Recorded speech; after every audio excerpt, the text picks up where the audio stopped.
पर लोगों ने उनको अस्पतालों के अंदर, उनको अपनी रोटी सस्ती करने के लिए तंदूरों के ऊपर, उनको बाज़ारों के अंदर, उनको स्कूल्स के अंदर, हर जगह पर जो है वो जब प्रोएक्टिवली काम करते देखा तो उनका ये फ़ैसला बड़ा क्लियर था जो कल रात को उन्होंने ये मैंडेट दिया कि पंजाब के लोगों का मुकद्दर जो है वो तरक्की होना चाहिए। बुज़दार मॉडल ने पहले इस सूबे को बहुत नुकसान पहुंचाया है और जो ये तब्दीली का घुन है इसने पंजाब को जिस तरह से करप्शन के ज़रिए, जिस तरह से नाकामी और नाअहली के ज़रिए जो तकलीफ़ें पहुंचाई, उसके बाद मरीम नवाज शरीफ साहिबा का ये जो 1.5-2 महीने की सिर्फ हुकूमत है वो एक ताज़ा हवा का झोंका था। फिर ये भी हमें सुनने को मिला कि जी वो ज़िमनी इंतखाबात जो है ना वो मकबूलियत का पैमाना नहीं होते। जब हम इलेक्शन हार जाएं और दूसरी कोई पार्टी जीत जाए तब वो मकबूलियत का पैमाना होते हैं। लेकिन बहुत सारे हमारे करम फरमा हैं जिनको मैंने कल सुना, उन्होंने कहा जी मकबूलियत का पैमाना ही नहीं होते। अगर ज़िमनी इलेक्शन इमरान खान अपनी 2 महीने की हुकूमत के बाद हार जाए तो वो जो है वो ज़िमनी वो मकबूलियत का पैमाना नहीं होता। लेकिन अगर हम जीत जाएं तो तब भी वो मकबूलियत का पैमाना नहीं होता।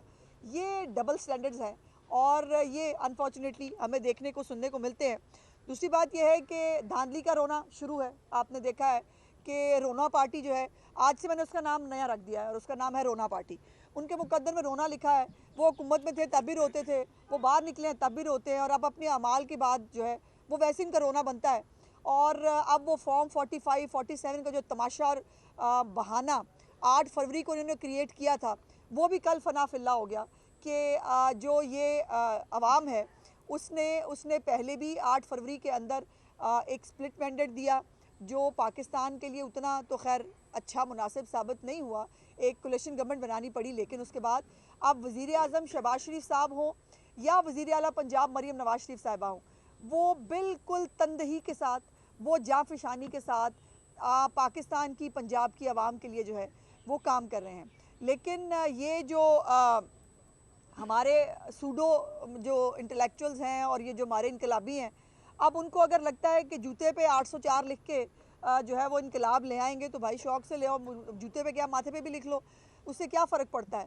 लेकिन इमरान खान ने और ये फसाद पार्टी ने जो नया काम शुरू किया हुआ है, जो इदारों के ख़िलाफ़ ये साजिशें करने से बाज नहीं आते, वो बेशक IMF के खिलाफ जो है वो दफ्तर के बाहर एहतजाज करना हो, पाकिस्तान को जो है वो पैसे मिलने से रोकना हो, वो इदारों के सरबराहों के नाम ले लेकर, अब वो भी आपने देख लिया, वो भी स्टोरी, वो हापिक दिया जी हापिक दिया और 3 कतरे डाल के दिए। मतलब बड़ा ही पागल था जिसने सरेआम बुशरा बीबी के मौक्कल के सामने 3 कतरे डाले थे और उसके उस 3 कतरों के ऊपर जिसका अब मेडिकल बोर्ड जो है बाकायदा पूरे तमाम टेस्ट के बाद जो उन्होंने रिपोर्ट दे दी है कि मोहतरमा को जो है वो गैस्ट्रो की शिकायत थी सिर्फ, और उसके ऊपर उन्होंने इदारों के सरबराहों पे भी इल्ज़ाम लगा दिए, मैं छोड़ूंगा नहीं, मैं उसको भी।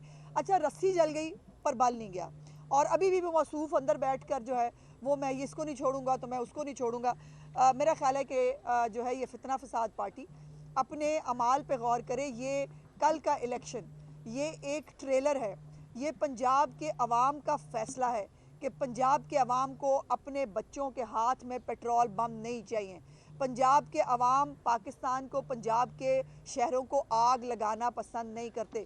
पंजाब के अवाम मरीम नवाज शरीफ की जो परफॉर्मेंस है, जिसके ऊपर वो एयर एम्बुलेंस है, वो निगहबान रमज़ान पैकेज है, वो फ्री बाइक्स हैं। हमारे बच्चों के पास फ्री बाइक्स होनी चाहिए, हमारे बच्चों के पास लैपटॉप्स होने चाहिए और ये पंजाब का फ़ैसला है। और अगर अभी भी ये अपना किबला दुरुस्त नहीं करते तो अभी तो मरीम नवाज शरीफ साहब को आए हुए 2 महीने जो है वो अभी नहीं हुए हैं, तो आप अंदाज़ा करें कि 6 महीने बाद या 1 साल बाद जो तमाम उनके प्रोजेक्ट्स जब कंप्लीशन के करीब होंगे तब इस फितना फसाद पार्टी को मुंह छुपाने के लिए भी कहीं नहीं मिलेगा। और अभी भी कभी मजलूमियत कार्ड, कभी रोना कार्ड, कभी जो है वो दुख दर्द कार्ड, कभी जो है वो हार्पिक कार्ड, तो मुख्तलिफ कार्ड जो है वो उनको खेलने पड़ते हैं। लेकिन मुझे फ़ख्र है, मुझे बहुत खुशी है ये कहते हुए कि पंजाब के अवाम ने बिल्कुल दुरुस्त फ़ैसला किया है और मरीम नवाज शरीफ साहिबा की ये कारकर्दगी ही है जिसकी वजह से इनकी अपनी, हमने अपनी सीटें तो ली सो ली, PTI की अपनी, PTI तो खैर मसला मेरा ख्याल ख़त्म हो चुकी है, तहरीके जो है वो तहरीके फसाद पार्टी जो है उसका अब जो नया नाम है सुन्नी इत्तेहाद तहरीक जो है वो उन्होंने भी कल घोड़े के ऊपर निशान पे लड़ा और कल ये भी साबित किया पंजाब के लोगों ने कि घोड़े और गधे जो हैं वो शेर के सामने नहीं टिकते। शेर शेर होता है और गधा और घोड़ा ही रहता है। बहुत बहुत शुक्रिया जी। ये बताइएगा कि एक तो अपोजिशन पहले जो है वो गंदम के रेट्स पर जो है एहतजाज कर रही थी, अब किसानों की जानिब से भी जो है वो धरने और एहतजाज की कॉल दी गई है, तो हुकूमत इस हवाले से क्या इक़दाम करेगी? धरने को रोकने के लिए कोई मुज़ाकरात करेगी या रेट वही रहेगा या उसमें इजाफा किया जाएगा? देखिए आज जिस टॉपिक पे मैं बात कर रही थी, आपने एक अच्छा ज़िमनी सवाल है, लेकिन ये मैं आपको बता दूं कि आज भी वीट प्रोक्योरमेंट के ऊपर चीफ मिनिस्टर साहबा की आज भी एक मीटिंग शेड्यूल है और बहुत क्लोजली वो मॉनिटर कर रही हैं वीट प्रोक्योरमेंट के सारे मामले को। और किसानों के अंदर भी भाई मैंने कई दफ़ा कहा है, दो ग्रुप्स हैं। एक ग्रुप है वो बाकायदा एक पॉलिटिकल पार्टी ज्वाइन कर चुके हैं, वो बाकायदा हमारे मिनिस्टर साहब के ख़िलाफ़ इलेक्शन भी लड़ चुके हैं, तो उनका तो एक पॉलिटिकल मोटिव है। सो उनको मैं नहीं समझती कि वो किसानों के जो है वो नुमाइंदे हैं, लेकिन बिल्कुल किसानों के साथ हर लेवल के ऊपर जो है वो कोऑर्डिनेशन की जा रही है। आज जैसे मैंने कहा कि आज भी चीफ मिनिस्टर साहबा जो है वो अपनी एक वीट प्रोक्योरमेंट के ऊपर एक मीटिंग कर रही हैं और एक बहुत बड़ा कॉम्प्रिहेंसिव प्लान जो है किसानों के हवाले से बहुत जल्द इंशाल्लाह चीफ मिनिस्टर साहबा खुद आवाम के साथ शेयर करेंगे। मैडम ये बताएं कि आपके पुराने इत्तेहादी जो है मौलाना फजल रहमान एक लाहौर लश्कर के साथ जो है पंजाब और इस्लामाबाद की तरफ आ रहे हैं, तो वो कितना डिस्टर्ब करेंगे आपकी हुकूमत? कोई बात नहीं, कोई फ़र्क नहीं पड़ता। देखिए मौलाना साहब जब भी निकलते हैं उनका ये ट्रैक रिकॉर्ड है, वो मिलियन जो है वो उन्होंने मार्च किए हैं, बहुत कुछ किया है, लेकिन उन्होंने कभी भी फसाद बर्पा नहीं किया। उनके उनके जलसे जुलूसों में कभी लॉ एंड ऑर्डर की सिचुएशन क्रिएट नहीं होती। वो कभी जो है वो किसी साजिश के तहत नहीं आते। तो एहतजाज उनका हक है, वो बिल्कुल एहतजाज करेंगे, हम उनको अकोमोडेट करेंगे। आपने पहले किसानों के सवाल का जवाब नहीं दिया। इस वक्त जो किसान है वो उनका ये मेन मसला है कि आड़ती उनसे 2025 रुपए में खरीद रहे हैं, आपने 3900 रुपया रेट जो है वो मुकर्रर किया है, इस पे अमल दरामद किस तरह करवाएंगे? वो कह रहे हैं खरीद ही नहीं रही हुकूमत हमसे। इस पे देखिए अभी तो मेरा ख्याल है कि बारदाना जो है वो भी अभी जो है वो शुरू नहीं हुआ था, उससे पहले रौला मचा दिया था इन लोगों ने। तो ये खामखा मीडिया हाइप बनाना, वो झूठी खबरें मतलब चलाना, वो है आपको पता है बिकता है शायद मीडिया के अंदर, वो चलता है।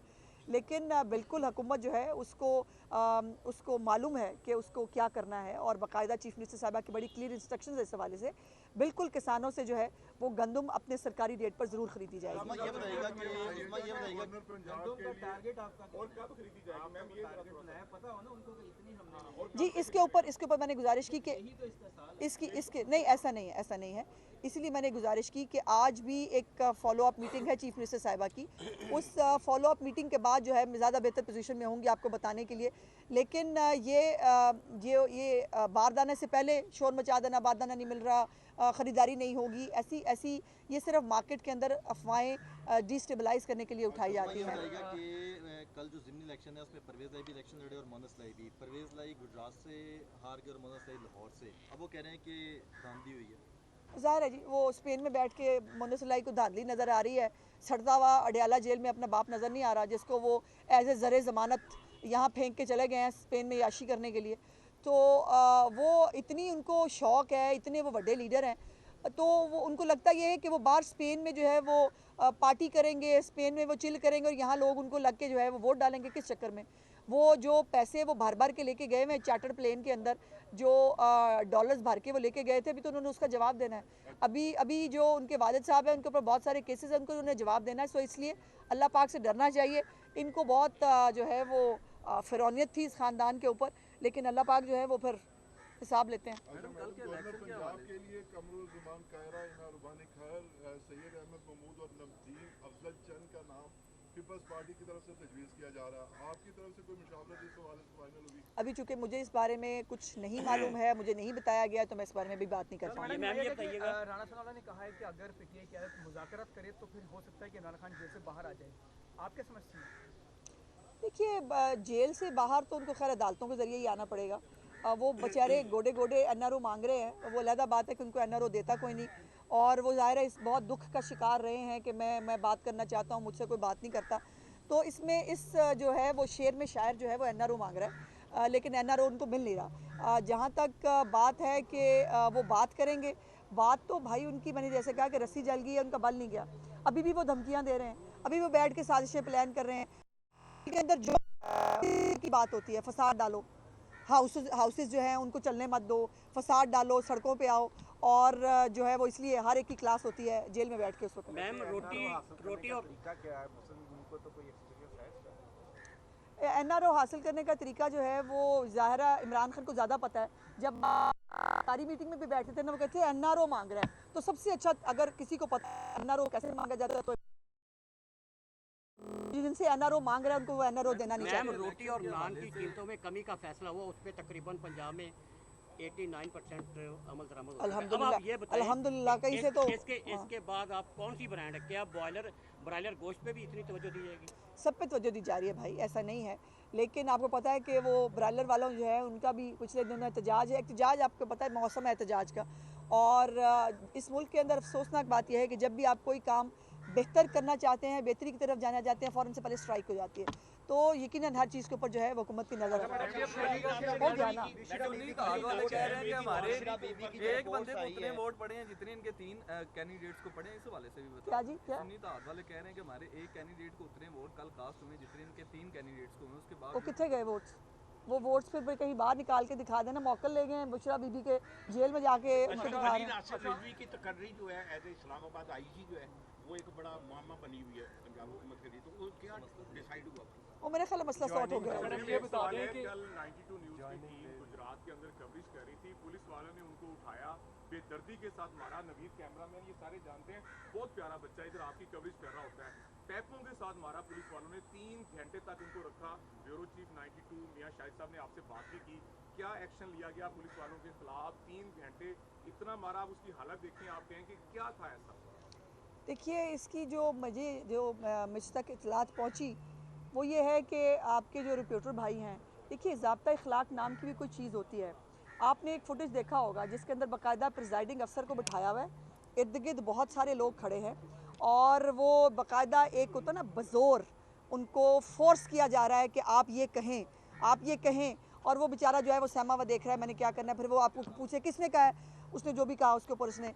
तो बात यह है कि हर एक को ज़ाब्ता इखलाक और कानून फॉलो करना होगा। कोई भी इस मुल्क के अंदर जो है वो कानून से बालातर नहीं है। हर एक अपनी अपनी ड्यूटी जो है वो तरीके से अदा कर। मैम क्या वहाँ पे ये पाबंदी थी बात करने पे या सवाल पूछने नहीं, पे? नहीं मैं गुजारिश कर ये कह रहे हैं कि उसने कोई गलत सवाल पूछ लिया? नहीं, सवाल गलत नहीं पूछ लिया। 3 घंटे मारना चाहिए था? जी बिल्कुल नहीं, कतई नहीं, मारने को कभी भी सपोर्ट नहीं किया जा सकता। RO ऑफिस की बात नहीं हो रही भाई, मैं पोलिंग स्टेशन के अंदर जाकर बात कर रही हूँ। पोलिंग स्टेशन के अंदर अगर आपको मुझसे सवाल करना है तो और बात है, अगर आपको आर्ग्यू करना है तो वो फिर हम बाद में कर लेते हैं, बिकॉज ये एयर टाइम मैंने दे दिया जी टाइम। किसी को भी कानून से बालातर नहीं होना चाहिए। ये नहीं हो सकता कि आप जो है वो ज़बरदस्ती अपनी मर्ज़ी का जवाब लेने के लिए आप किसी को हरास करें। आप पोलिंग स्टेशन के अंदर बज़ोर घुसें और बज़ोर घुसकर जो है वो आप वहाँ पर आई डोंट नो, मैं कुछ कहना नहीं चाहती इस हवाले से, लेकिन तशद्दुद की इत्तला मेरे पास नहीं है। मुझे ये नहीं बताया गया कि उस पर तशद्दुद हुआ है। अगर तशद्दुद हुआ है मैं बिल्कुल उसको चेक करती हूँ। ये नाकाबिले बर्दाश्त है, तशद्दुद की इजाज़त कभी नहीं दी जा सकती। बहुत शुक्रिया।